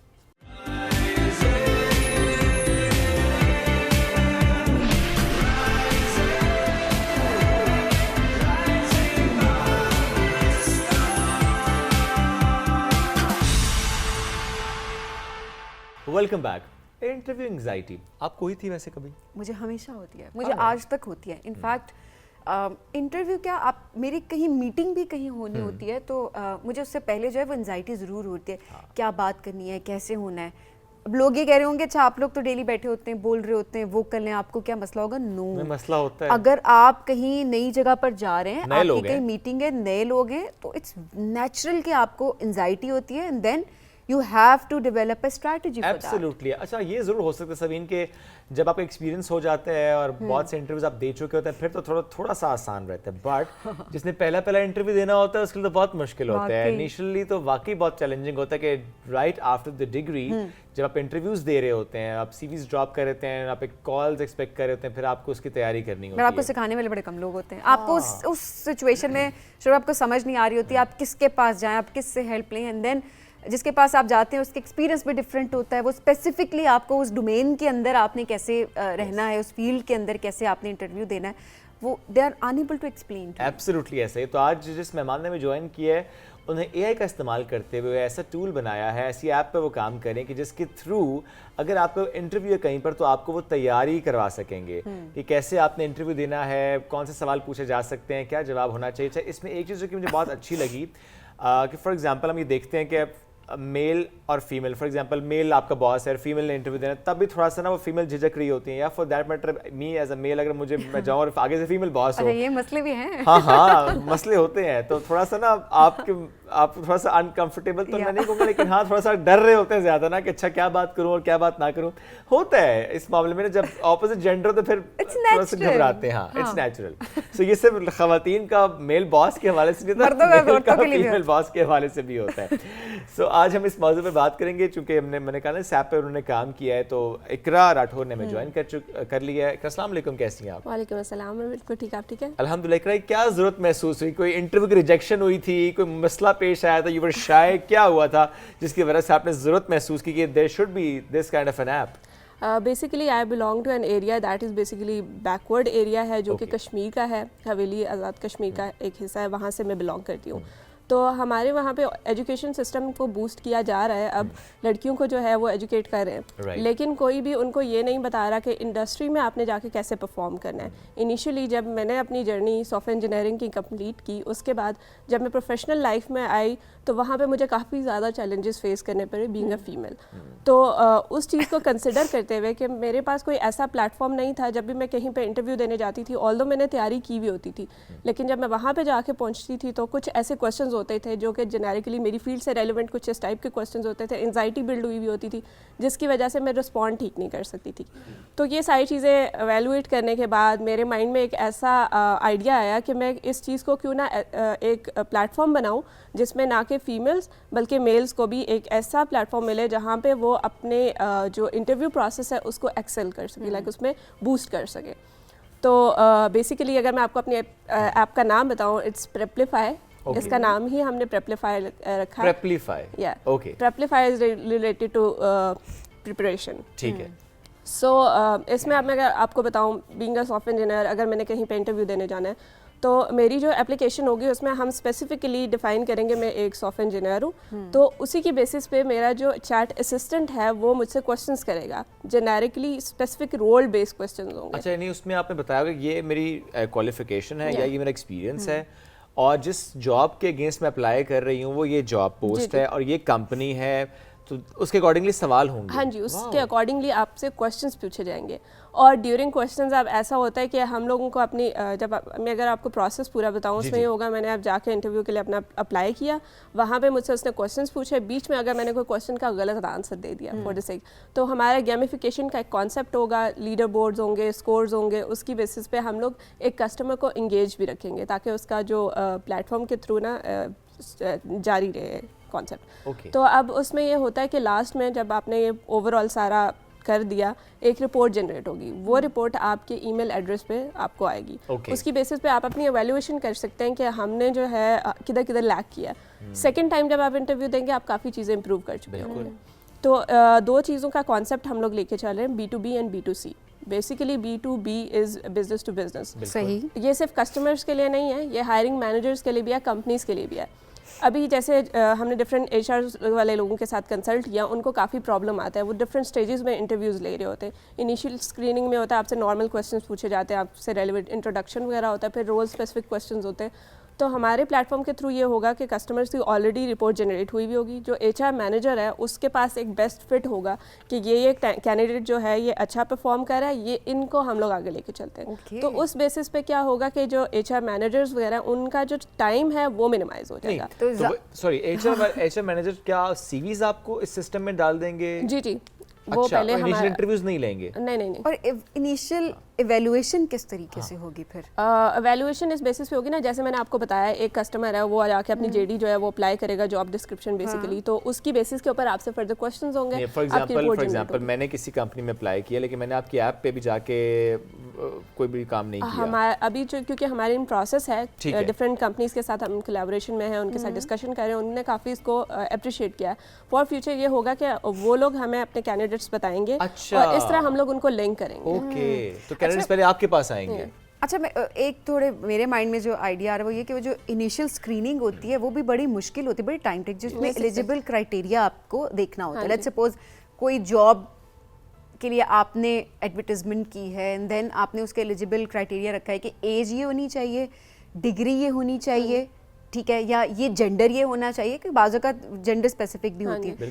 तो जो इनिशियल स्क्रीनिंग है वो भी पहले क्या आप आगे आप इसको कर रहे हैं कि वो शुरू में हो जाए कि एक एक CV चेक ना करनी पड़े, फिर आप उसको शॉर्ट लिस्ट कर रहे हैं, देन इंटरव्यू का फेज तो उसके बाद होता है। ये सारा प्रोसेस होगा। वो जो आप बता रही हैं कि वो AI के थ्रू इनिशियल स्क्रीनिंग हो जाएगी, सिर्फ जो एलिजिबल आपके पास कैंडिडेट्स है वो रह जाएंगे, देन शॉर्ट लिस्टिंग के बाद इंटरव्यू बेसिकली वैसे तो शॉर्ट लिस्टिंग अभी इसके ऊपर प्रोसेस चल रहा है, हम लोग अभी आपको कंफर्म नहीं कर सकते क्योंकि HR मैनेजर्स ने जो है वो हमारे साथ कोलैबोरेट करेंगे। ये सेकंड फेज है, B2C का कॉन्सेप्ट पहले लेके आ रहे हैं, B2B फॉर फ्यूचर फेजेस में हम लोग लेके चल रहे हैं। तो उसमें फर्दर डिस्कशन के ऊपर बेस करती है सारी चीज़ कि हम लोग इसको कैसे फर्दर लेके चल सकते हैं। हो सकता है वो ऑर्गेनाइजेशन टू ऑर्गेनाइजेशन वेरी भी करे, जैसे आपने कहा ना कि स्क्रीन आउट हो जाए, ये भी मुमकिन है कि वो कहें कि स्क्रीन आउट ना करें, बस आप हमें स्कोर बता दें या बता दें अच्छा ये एलिजिबल तो है या इसमें ये इशू है, ताकि मे बी समटाइम्स आपको होता है कि जो एलिजिबल होते हैं सभी उनकी वो इतने ज़्यादा पैसे डिमांड कर रहे हो तो आप कहते हैं कि थोड़ा नीचे वाले को हम ले लेते हैं, तो अगर स्क्रीन आउट हो जाएगा तो फिर दूसरे को मौका नहीं डिग्री को थोड़ा सा स्किल्स अब ज़्यादा देखी जा रही होती है ना, डिग्री और एज भी अब इतनी ज़्यादा नहीं देखी जा रही होती, ज़्यादा जो आजकल जो मैटर कर रहा है वो स्किल सेट है। पहले तो हमारा बैकग्राउंड जो है हमें जैसे बताया जाता है अपनी एजुकेशन इज़ कंपलसरी क्योंकि आपका एक वो टूल है, बट द मेजर चीज़ जो है वो स्किल सेट है। आपकी इवैल्यूएशन जो है वो स्किल सेट की बेसिस पे नॉर्मली जो है वो HR मैनेजर्स को टेक्निकल क्वेश्चंस के बारे में कुछ जो है पता भी होता है, कुछ नहीं भी पता होता। सही बात है। कुछ लोगों को आप हायर कर लेते हैं but they are not good for your organisation, तो उस तरह के काफ़ी इश्यूज आ रहे हैं। इसमें स्किल्स भी काफ़ी होती हैं, बट देखें ये स्किल्स सिर्फ ये नहीं होता कि अच्छा आपको कंप्यूटर चलाना आता है या फिर स्पेसिफिक ऐप पे काम करना आता है, बड़ा ज़रूरी होता है कि स्किल्स ना, टीम वर्क भी है, टीम वर्क है, आपका एटीट्यूड कैसा है, आप कितने इवन जो टोन है ना हमारे उसमें ये भी है, टोन स्पेसिफिक भी होगा। लाइक बीइंग अ फीमेल अगर मेरी आवाज़ थोड़ी लाइट है, अगर एक मेल है उसकी आवाज़ थोड़ी जो है वो हैवी होगी, तो उसकी बेसिस के ऊपर भी आपकी वैल्यूएशन हो रही होगी। है बहुत ज़्यादा डिपेंडेंट नहीं हो गया वैसे एक्चुअली Use करना है ये AI करने का क्योंकि मकसद जो ये था, ह्यूमन इंटेलिजेंस है वो आर्टिफिशियल इंटेलिजेंस उसको बीट तो नहीं कर सकती नो ना। It can not beat that, लेकिन हम जितना एक पॉजिटिव वो लेके आ सकते हैं इम्पैक्ट वो क्रिएट करना चाह रहे हैं Absolutely. बेसिकली। अब आते हैं B2C पे, तो उस पे क्या आपके माइंड में है? B2C में यही है ना कि जैसे कस्टमर है, Customer मैं जिसने वहाँ पे तैयारी हाँ करनी जी, है, alright. उसने प्रिपरेशन करनी है, वो रियल टाइम सिनेरियोज की बेसिस के ऊपर जो है ठीक वो है। आंसर कर रहा होगा और और जो सादा स्कोर मिल रहा होगा, इम्प्रूव करेगा। क्या इसमें कम्युनिकेशन स्किल्स पर भी आप काम कर सकते Exactly, हैं it's- कि अगर एक बंदा बहुत वीक है, उसको लगता है कि मैं इंटरव्यू देने कर जाऊंगा तो शायद मैं बिल्कुल रह जाऊंगा बिकॉज मेरा स्कोर ऐसे है, और उसमें आपका ही जो ऐप है वो बता रही है कि चूंकि आपकी कम्युनिकेशन स्किल्स यहाँ लैक करते हैं, तो how will that application particularly will help those candidates? देखिए, जब मैं अपनी बात अगर मैं आपको पर्सनल स्टोरी इसलिए जी, बता रही हूँ please. क्योंकि मैंने ये सारी चीज़ें फेस की हैं। जब मैं शुरू में गई थी तो मैं ऐसे कम्युनिकेट नहीं कर सकती थी, मेरे अंदर एक डर था, ऑल्दो मुझे अगला बंदा कुछ कह नहीं रहा, लेकिन स्टिल आपके अंदर एक एंजाइटी का फीचर होता है और फीमेल्स के लिए स्पेसिफिकली होता है कि वो इस तरह मतलब कम्युनिकेट नहीं कर सकती।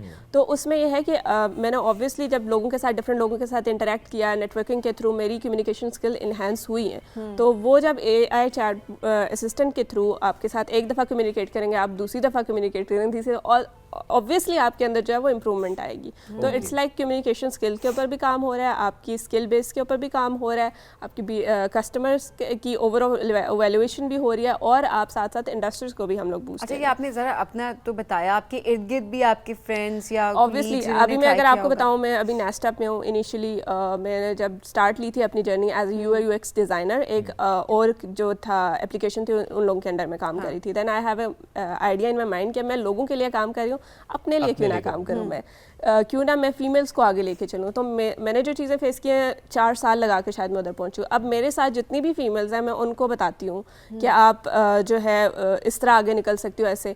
और मैंने अपने साथ एक लड़की है, उसको काफ़ी ट्रेन भी किया 4 मंथ्स पहले। वो जो थी, आज अगर आप उससे बात करेंगे तो टोटली डिफरेंट कैसे है। ट्रेन किया आपने उससे? बस बातचीत करके उसे एक अच्छा माहौल बातचीत देकर? भी शुरू में तो थोड़ा सा गाइडलाइन प्रोवाइड की, लाइक कि आपको ऐसे एनवायरनमेंट में कैसे रिएक्ट करना चाहिए, क्योंकि नॉर्मली हमें बताया नहीं जाता।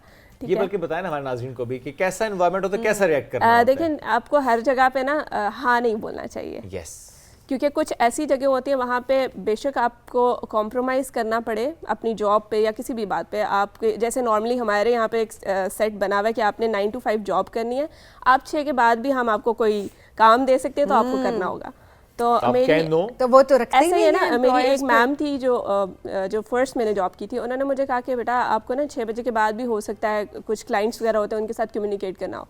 तो आई जस्ट टेल हर के मैम देखिए मेरा टाइम है 9 to 6, 9 to 6 I am available, आप मुझसे जो काम करवाना है। आफ्टर 6 मेरी अपनी फैमिली है। आप अगर आप मेल्स का मुझे ऐसा है कि वो चैनल फिर भी शायद देख सकते होंगे, हमारा भी इनकार ही है। फीमेल्स के साथ ये होता है कि हमें लाइक फैमिली को भी लेके चलना होता है, और आप ऐसी एक जगह पे रह रहे हैं, आपको कस्टम्स और इन चीज़ों को अच्छा, लेट्स सपोज आपको फैमिली को लेकर नहीं चलना, कोई सिंगल है कि किसी के ऊपर जिम्मेदारियां कम है, व्हाट्सोएवर रीजन जो भी है, वो जस्टिफिकेशन देने की सिचुएशन में आप नहीं है। You don't have to justify yourself because you are being paid for 9 to 6। तो अगर 9 to 6 15 होते हैं, बढ़ा नहीं दिया आप दोनों ने 10 होता है। मैं वो कह रही है 9 to 6 वैसे तो 9 to 5 होते हैं कुछ कम। मेरा ये काम खराब है जी, घंटा ज्यादा है। 9 to 5 आई थिंक, मैं तो 10 to 5 वैसे 10 to 6 होता है या 9 to 5 है। तो वो ओवरऑल मैं बता रही हूँ कि अगर आपको 5 के बाद 6 में अगर कोई कह रहा है कि आपने 6 बजे के बाद, बुरा एटीट्यूड जो है ना एम्प्लॉयर्स का भी होता है। मैं ये देख रही होती हूँ कि जो एम्प्लॉयर्स,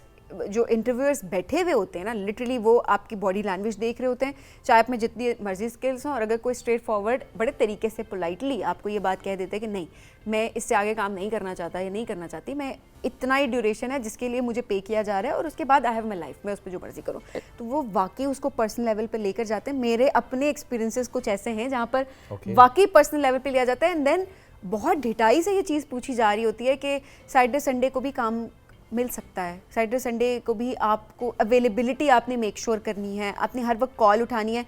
अब ये प्रैक्टिसेस बाहर के ममालिक की अगर बात की जाए, वहाँ पर टॉलरेट नहीं की जाती हैं। वहाँ पर आप कंप्लेन भी कर सकते हैं, और यकीनन कंप्लेन का यहाँ पर भी एक प्रोसेस होगा, बट अवेयरनेस की बात है कि एज एन एम्प्लॉय हमें अवेयरनेस ही नहीं है, लोगों को नहीं अवेयरनेस। स्पेसिफिकली मैं बार बार फीमेल्स को क्यों लेके आ रही हूँ, मेल्स जो हैं वो आपको रिस्पॉन्ड कर लेते हैं, लड़कियां जो हैं वो इतना नहीं होती हैं, टाइम टू टाइम चीज़ें समझ आती हैं। तो वो बात यहाँ से चली थी कि मैंने उसको ट्रेन कैसे किया। बेसिकली ट्रेनिंग यही थी कि इनिशियली जब कहीं पे मीटिंग्स वगैरह होती थी तो मैं पहले उसको साथ लेके जाती थी। अब मैंने उसको बोला कि आप जाएं खुद जाके मीटिंग लें। बेशक मैं बाहर खड़ी थी, अगर मेरी ज़रूरत पड़ेगी तो मैं आ जाऊंगी, लेकिन you have to do by yourself. तो this is the way I am training females. तो फिर इसका मतलब है कि अम्मी बनना पड़ता है साथ जो कोलीग्स हैं उनकी। नहीं, बस ये है कि बच्चों को नहीं, अभी बेशक मेरी अपनी भी एज इतनी नहीं है, लेकिन स्टिल मेरे से जो छोटे हैं, नहीं तो आई वाज लाइक मेरा 4 साल का एक जर्नी है पूरी। मैंने एक 9 to 5 वाले उस टेन्योर से मैं गुजर चुकी हूँ, एंड दैट्स द रीजन। और जो आपने फेस किया, ऑब्वियसली देखें कितना अच्छा होता है कि आप उसके हवाले से इस तरह से सोचते हैं कि अच्छा मैंने तो फेस किया, कोई और ना फेस करे, मैं उसके लिए चीज़ें आसान करूं। और आपने देखें जिस लड़की को ट्रेन किया, आज हम श्योर कि वो कल को 2 और लड़कियों को या 4 और लड़कियों को ट्रेन करेगी। एंड यू नो ये साइकिल कंटिन्यू होता है, 1 से 2, 2 से 4, और फिर इसी तरह हम सब एक दूसरे को ट्रेन करते चले जा रहे होते हैं। अच्छा एक्सपीरियंस आपका होगा, आप अच्छी चीज़ें पास ऑन करेंगे तो टेक्निकली भी एंड नेचुरली भी अच्छी चीज़ें पास ऑन होती चली जाएंगी। लेकिन हाँ, खुदा ना खास्ता ऐसा हो कि आपने कुछ बेयर किया और आप कहीं चूके मैंने ये बेयर किया है, अब दूसरे भी करें। My subordinate will face that thing. Generational trauma थोड़ी है ये। हाँ, प्लीज डोंट डू दैट। तो ये अच्छी एग्जांपल हमारे साथ मौजूद थी जिन्होंने अपनी एग्जांपल कोट करके बताया कि किस तरीके से अपने मसलों को देखते हुए उन्होंने उन मसलों को एक मैथ्स लेवल का मसला समझा और उसके हल के लिए फिर काम किया। Iqra, thank you so much for joining us today. More power to you. इसी तरह से अच्छा काम करते चले जाइए।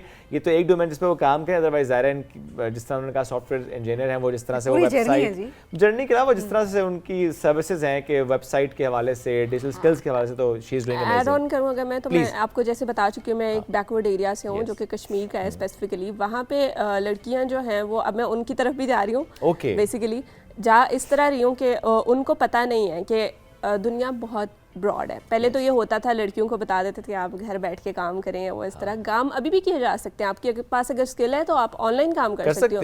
डिजिटल मार्केटिंग के ऊपर काम किया जा सकता है, आप अपने ऑनलाइन बिजनेसेस को साथ लेके चल सकते हैं, ई-कॉमर्स स्टोर्स को जो है वो आप रन कर सकते हैं। उसके अलावा ग्राफिक्स के ऊपर आप काम कर सकते हैं, सॉफ्टवेयर डेवलपमेंट के ऊपर आप काम कर सकते हैं। तो बिल्कुल रिमोट एरियाज हैं, ऑब्वियसली रिमोट एरियाज में टैलेंट भी बहुत ज़्यादा होता है, जस्ट कि आपने उनको स्किल्स देनी है, उसके बाद जो है आपने उनको एक्सपोजर देना है। आप देंगे तो अपॉर्चुनिटीज़ जो है वो खुद ब खुद अवेल कर लेंगे। एक बहुत शुक्रिया प्रोग्राम में ज्वाइन करने के लिए। नाज़रीन, बढ़ेंगे एक ब्रेक की जानिब, स्टे विद अस।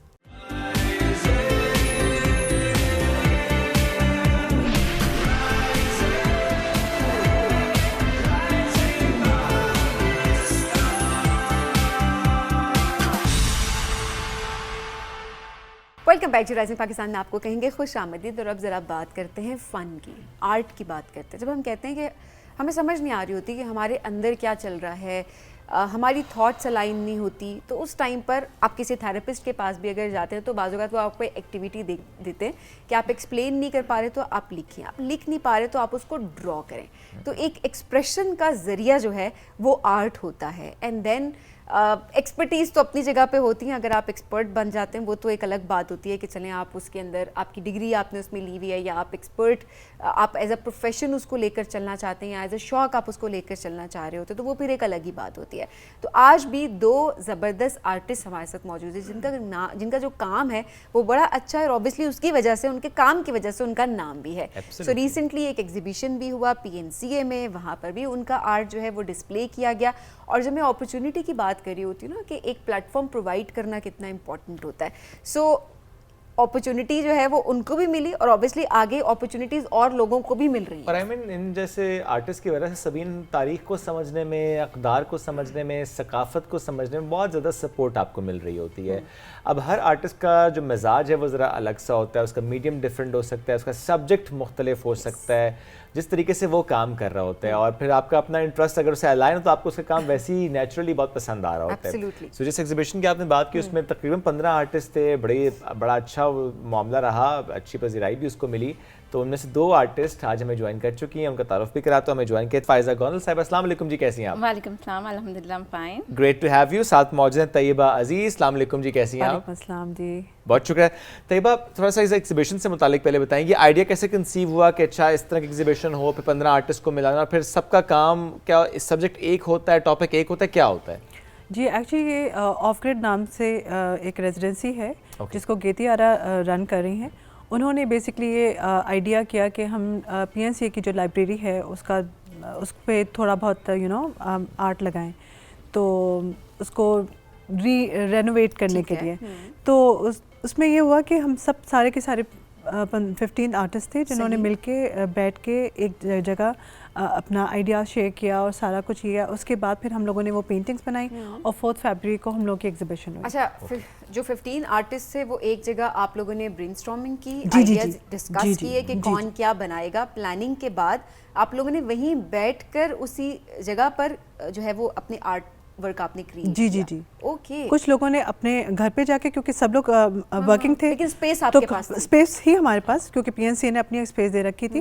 फिर कुछ लोगों ने घर पे जाके किया, क्योंकि नॉर्मली मोस्टली वहाँ पर वर्किंग थे जो सुबह आते थे, शाम को वहाँ पर अपना एक एनवायरनमेंट भी होता है, कंफर्ट जोन भी चाहिए होता है आपको आर्ट के लिए। अब ये तो नहीं है कि आप कहें कि यहीं बैठ के आर्ट वर्क कर लो। लोगों को सिर्फ सुकून चाहिए होता, नहीं मतलब जो कर रहे थे उन सुकून भी तो वेरी करता है ना। ये अच्छा था। अच्छा फायजा साहब, आप बताएं आपका एक्सपीरियंस कैसा रहा इस एग्जीबिशन का?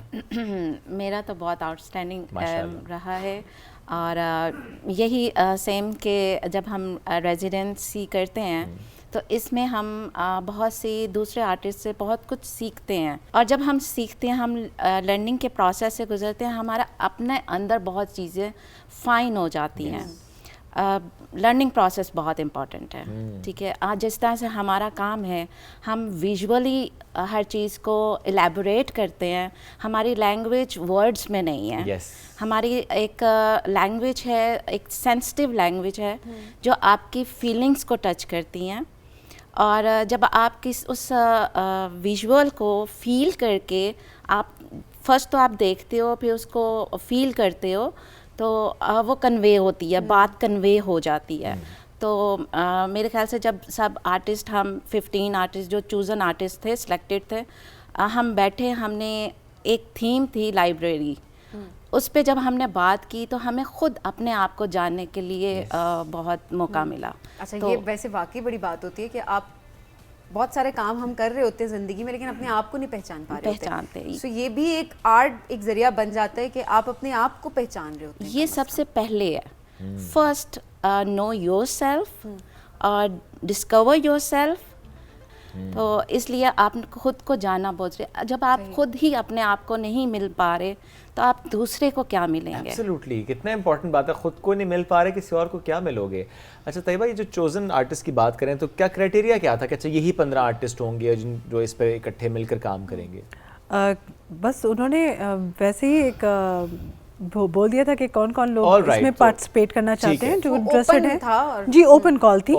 तो जो उनको समझ आए, उन्होंने उनका काम देखा, उस काम को देख के फिर उन्होंने सिलेक्शन उसके लिहाज से हो गई। अच्छा, आप दोनों वैसे अपना काम भी थोड़ा बताएं कि किस तरह का आपका मीडियम क्या होता है, सब्जेक्ट क्या होता है नॉर्मली? आपसे मैं ऑयल और एक्रिलिक ऑन कैनवस यूज करती हूँ, और मेरा नॉर्मली जो है ना फिगरेटिव और हॉर्सेस, लैंडस्केप और आर्किटेक्चर, इन सब पे काम करती हूँ जी। लेकिन मोस्टली मेरा जो इसमें जो थीम था वो ये था कि लड़कियों की तालीम पे, क्योंकि मुझे ये लगता है कि लाइब्रेरी स्पेशली बच्चों के लिए छोटी उम्र से ही अगर स्टार्ट करें तो उसमें ये होगा कि बच्चे निसाबी मतलब तालीम के बजाय बाकी अगर बुक्स भी पढ़ेंगे तो उसमें उनका एक तो इमेजिनेशन बहुत स्ट्रांग होंगी, और फिर दूसरी बात है कि बच्चियों को स्पेशली अगर आप पढ़ाएंगे तो हमारा पूरा माशरा पढ़ेगा, यू नो, क्योंकि एक ख़ानदान पढ़ता है, फिर ख़ानदान के बाद और लोग पढ़ते हैं।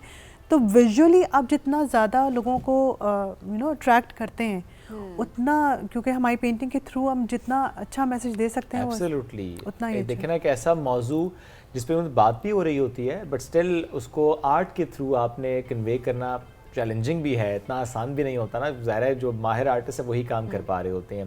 एक्सपीरियंस तो आपका भी आई एम श्योर बड़ा अच्छा रहा होगा। जो आगे से जो एग्जीबिशन के बाद जो लोग आते हैं और उनके कमेंट्स होते हैं, थोड़ा सा वो शेयर करें। कमेंट्स शेयर करूं? अच्छा, ये तो खैर मुझे नहीं मालूम कि क्या है, लेकिन अच्छा ही रहा, बहुत अच्छा रिस्पॉन्स है, बिकॉज इतने अच्छे काम था सबका। किसी ने ब्रेल पे काम किया था, किसी ने स्कल्पचर किया था, और मुझे लगा कि सबका काम एक यूनिक यू नो कि नहीं मौजू एक है लेकिन मुख्तलिफ अंदाज से काम हुआ, बहुत ही खूबसूरत काम था। क्योंकि लाइब्रेरी हमारे यहाँ नॉर्मली हम लोग उस चीज़ को इवन के कहना चाहिए कि हमारे पूरे पाकिस्तान में इतना ज़्यादा अहमियत नहीं दी जाती है। अब सही बात है, एज कम्पेयर टू बाहर के लोग जाते ही नहीं। हम बचपन से अपने बच्चों को भी नहीं सिखा रहे होते ना, क्योंकि लाइब्रेरी से आपका एक जगह होती है, वहाँ जाके आपको पढ़ना, एक माहौल बनता है ना। एंड देन वो जो डिसिप्लिन लाइब्रेरी आपको सिखाती है वो भी बड़ा, मेरा ख्याल है वो हमारे बच्चे में शायद इसीलिए ये चीज़ें ना थोड़ी थोड़ी जो हम देख रहे होते हैं कि जो अच्छा हमारे अंदर ये चीज़ थी अब उनके अंदर क्यों नहीं है, तो वो चीज़ें जो है वो लैक भी करी होती है। फैज़ा आपका काम उसके बारे में बताओ, मैं चाहूँगी उसके साथ साथ थोड़ा सा बाकी के लोग जो वहाँ पर थे उनका काम किस तरह का था उसको भी थोड़ा इलैबोरेट कीजिएगा। मेरा काम बेसिकली मिनिएचर पेंटिंग है, ट्रेडिशनल भी है और कंटेम्प्रेरी भी है और कॉन्सेप्चुअल भी है। इस दफ़ा मैंने थोड़ा सा एक्सपेरिमेंटल काम किया कि मिनिएचर होता है वसली के ऊपर, वसली से हट के मैंने पेपर पे गॉश की टेक्निक को यूज़ किया था। ये फर्स्ट टाइम किया आपने? जी मैंने फ़र्स्ट टाइम किया था। एंड जो दूसरे हमारे आर्टिस्ट हैं कुछ लोग, उन्होंने स्कल्पचर यूज़ किया। हर किसी की अपनी अपनी लैंग्वेज है, उन्होंने उस तरह से उसको विजुअली प्रेजेंट करना है।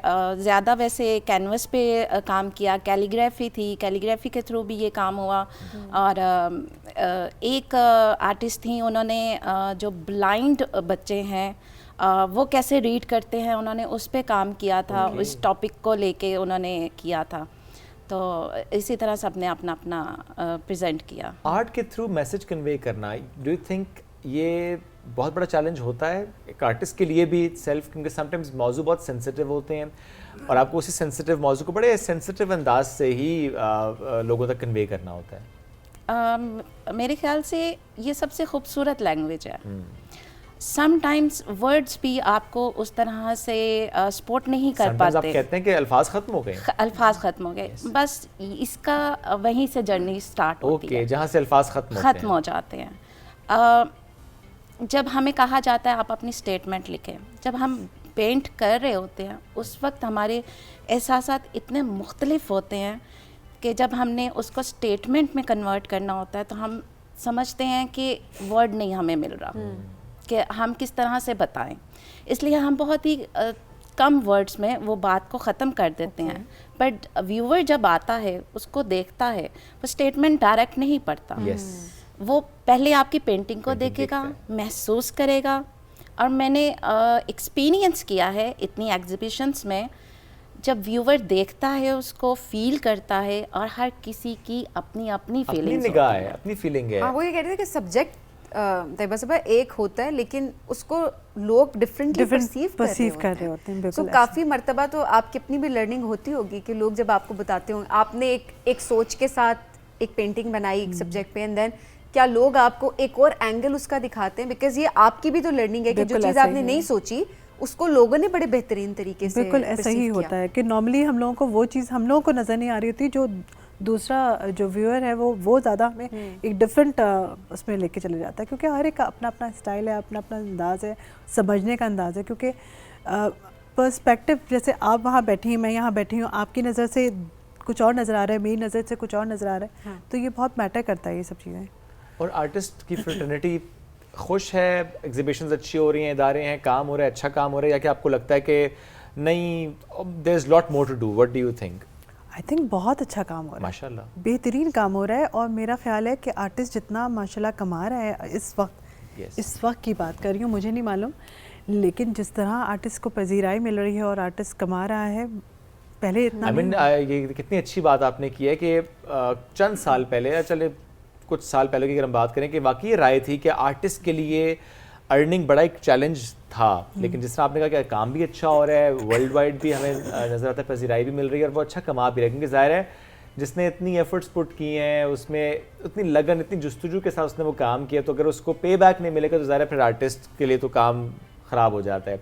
आपकी राय भी यही है कि artist is having a good life these days, क्योंकि अच्छा काम क्रिएट हो रहा है और दुनिया भर में पसंद किया जा रहा है? बिल्कुल ऐसे ही है। ऑब्वियसली आर्टिस्ट, अगर आप प्रोफेशनली आपने इसको अडॉप्ट किया, पहले होता था कि हॉबी के तौर पे या अपने पैशन के तौर पे इसको लेके चलते थे, और इतने प्लेटफॉर्म्स भी नहीं थे और इतना वाइड भी नहीं था सिनेरियो।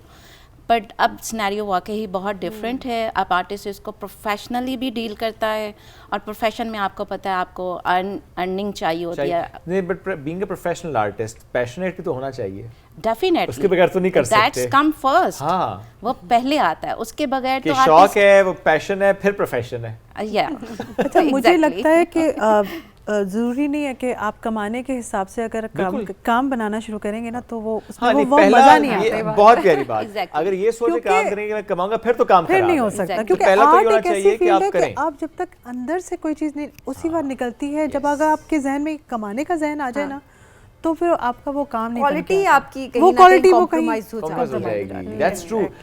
लेकिन हाँ, at the end of the day आप जरूर उसको एक पोर्शन में रख सकते हैं कि ठीक है एक एलिमेंट होना वो चाहिए। एक एलिमेंट है, वो है। मैं इससे कोई देखिए इनकार वो नहीं कर जरूरी भी है। आप अपने आपने अपने काम को अच्छा करना है तो आपको पैसा चाहिए, लेकिन पहला रिसोर्सेज हाँ, चाहिए। उसकी मोटिव ये नहीं होना चाहिए। लेकिन मोटिव पता है, इंसान जाहिर सी बात है गुजारा भी करना है लोगों ने, लेकिन वही वाली बात मैं कहती हूँ कि नहीं सोचना चाहिए। अगर सोचेगा तो खराब हो फिर जाएगा, काम सही नहीं हो काम पाएगा। खराब हो जाएगा। सो काम दिल से करें, ये सोचे मतलब कोने में भी कहीं ये ना सोचे कि मैंने वो कमाना है। अच्छा वो फिर बाय प्रोडक्ट है ना पैसा, वो आपको में आपका काम वो आप दिल मिल से काम जाएगा, कर रहे हाँ, हैं, वो आपके काम नसीब अच्छा में है वो आपका, मिल जाएगा। बट व्हाट अच्छा काम है डिफाइंस तो अ पेंटिंग, उसकी कॉस्ट को क्या चीज़ डिफाइन करती है? हम अक्सर देखते हैं ना कि किसी आर्टिस्ट की पेंटिंग एग्जीबिशन में आती है, उसके नीचे जब हम प्राइस देखते हैं तो हम कहते हैं कि what is that one thing जो कि डिफाइन करती है उसकी कॉस्ट को आपकी नज़र में? वो आर्टिस्ट का अपना नाम है, उसका अपना एक्सपीरियंस है, उस पेंटिंग का सब्जेक्ट क्या है? मेरा ख्याल है कि सब्जेक्ट के साथ साथ उसकी स्किल भी बहुत Skill भी मैटर है। करती है ना, क्योंकि अगर आप पेंटिंग देखने के लिए जाते हैं तो सबसे पहले तो आप स्किल देखते हैं ना। मतलब एक लेमैन की बात करी, सही मतलब बात। नॉर्मल जो आर्टिस्ट आर्ट को नहीं समझता, और अगर वो आर्ट को समझता है तो उसको पहले ही पता चल जाएगा स्किल तो है कि वो दिल को अच्छी लग रही हाँ, है तो दिल आप को अच्छी लग रही खरीदेंगे है। ना। आर्ट तो असली बस खरीदा जाता है जब आपको पसंद आता है, वरना तो आप नहीं खरीदेंगे नहीं ना। खरीद, लेकिन आप नहीं फायदा सब है एक, चाहे वो महंगा क्यों ना हो। लेकिन हम एक देख रहे होते हैं ना कुछ नाम जब आर्टिस्ट के बन जाते हैं तो फिर काम थोड़ा सा भी हो तो इन लोगों का दिमाग उस तरफ चला जाता है कि वो आर्ट को बेशक ना पहचान रहे तो वो जो फलाने की पेंटिंग मेरे पास मौजूद है, सो वो उस आर्ट पीस की इसकी जो क्वालिटी है वो शायद इतनी नहीं हो पा रही होती है, वो नाम कह ज़्यादा- रहे होते हैं कि वो फलाने की नाम मेरे पास बिकता है है। और शायद उसकी क्वालिटी इतनी ना हो। क्या ये भी एक बड़ा चैलेंज है इमर्जिंग आर्टिस्ट के लिए? डेफिनेटली है। मतलब कुछ लोग होते हैं जो ब्रांड नेम्स बन जाते हैं, लाइक अ ब्रांड नेम्स कपड़ों में जैसे होता है, कपड़ा इतना अच्छा नहीं होता लेकिन नाम ब्रांड है जी मैंने फलाने को पहना लाने है। का कोई सादी सी लॉन होती है लेकिन हजारों की होती है फिर। एग्जैक्टली।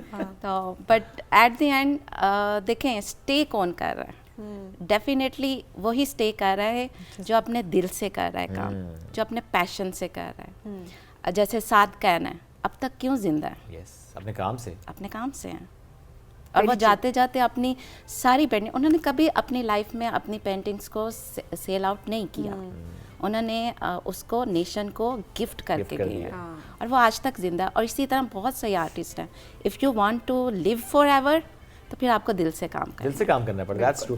कोई ऐसा वाक्य जो आप दोनों शेयर कर सकें? हम अक्सर देखते हैं कोई आर्टिस्ट कहते हैं मेरी पेंटिंग चोरी हो गई, कोई कहता है मेरा काम चोरी हो गया। किसी ड्रामे में डिस्प्ले हो गया और हमें हाँ, बताया ऐसी नहीं बहुत और सी उसको चीजें हो रही यूज कर होती लिया हैं। गया। ऐसा कोई मामला जो आपके साथ हुआ हो कि बड़ी दिल से पेंटिंग बनाई हो और खराब हो गई हो, मिसप्लेस हो गई हो, किसी ने मिस हैंडल की हो? देखिए ये चीज़ें चलती रहती है, नॉर्मल है। आपको परेशान नहीं होना चाहिए। Okay. जो आपका काम अगर चोरी भी होगा तो बड़ी बात है कि आपका किसी ने काम चोरी किया, मेरे लिए तो वो भी बहुत बड़ी बात है। Okay. क्योंकि मुझे लगता है कि आपके काम को किसी ने पसंद कर लिया, उठा लिया और चोरी यही कर लिया काफी है। तो यही काफ़ी है। इसका मतलब आप बड़े आर्टिस्ट हैं, अगर वरना तो आप बड़े आर्टिस्ट नहीं हुए, वरना आपका काम भी कोने में पड़ा रहता।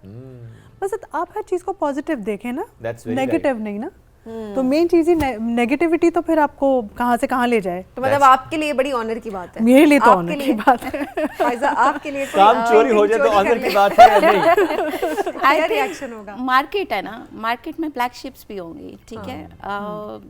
यही आप आर्टिस्ट से कंसर्न करें, आपने लेना है आप उसको पे करें जो कि उसका बनता है। बिल्कुल सही बात है, तो चोरी ना करें। हाँ, चोरी ना करें। लेकिन डिफरेंट पर्सपेक्टिव है ना। पर्सपेक्टिव से ऑब्वियसली वो हर एक की अपने आर्ट के लिए वैल्यू और दोनों उस का तरह से पर्सपेक्टिव define इक्वली इंपॉर्टेंट है। मैं देखें कि अगर आपके काम के पीछे इतना ही पागल हो गया, इसका मतलब है आप कुछ अच्छा कर रहे हैं तो अगला बंदा आपके काम का दीवाना है, चोरी भी कर रहे ऐसा ही हैं। लेकिन एट द सेम टाइम एक आर्टिस्ट सेंसिटिव भी होता है, वो कहता है कि उसका काम है, उसने बड़ी मेहनत से कम उस से पर कम काम अगर किया। चल चोरी कर रहे हो क्रेडिट तो दे दो, ऐसे ना दो, क्रेडिट तो दे दो, ये भी चीज मैटर कर रही होती है। बहुत शुक्रिया तैयबा साहिबा, फायजा बहुत शुक्रिया प्रोग्राम में ज्वाइन करने के लिए। जबरदस्त आप लोगों का काम है आर्ट को इसी तरह से प्रमोट करना। थैंक यू सो हम आपसे लेंगे अब इजाजत। इस प्रोग्राम से भी दोबारा मुलाकात कल करेंगे। बहुत सा ख्याल रखिए, दुआ में याद रखिए। अल्लाह हाफिज।